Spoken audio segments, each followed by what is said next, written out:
അമ്മേ, ഞാനിവിടെ വെച്ച് ബുക്ക് എവിടെ പോയി? അമ്മ ലേബൊന്ന് തേക്കട്ടെ. ഇതെങ്ങനെ മുഖത്ത് തേക്കേണ്ടത് നമുക്കറിയോ? ഇത് വെറുതെ അങ്ങ് തേച്ചാ പോരെ? ആ, നിങ്ങൾക്കറിയാമോ എങ്ങനെയാണ് ഈ ലേബാസൊക്കെ കൃത്യമായിട്ട് ഉപയോഗിക്കേണ്ടതെന്ന്?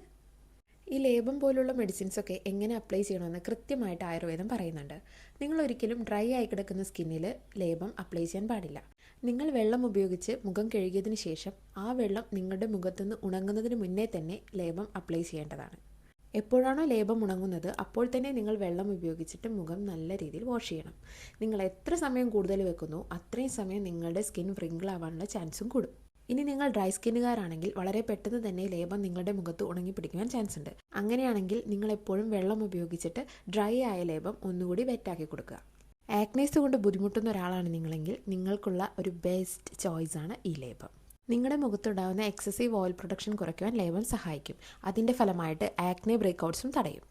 വെള്ളം ഉപയോഗിച്ചോ അല്ലെങ്കിൽ ആവശ്യാനുസരണം തൈര്, ചെറുനാരങ്ങ നീര്, അതുപോലെ ഹണിയൊക്കെ ചേർത്തിട്ട് നിങ്ങൾക്ക് വേണമെങ്കിൽ ലേബം തയ്യാറാക്കാം. മുഖത്ത് മാത്രമല്ല ദേഹത്തുണ്ടാകുന്ന അലർജിക് റിയാക്ഷൻസിനും അതുപോലെ ഇൻസെക്ട് ബൈറ്റ് മാർക്കുകൾക്കും ലേബം നല്ലൊരു ഓപ്ഷനാണ്.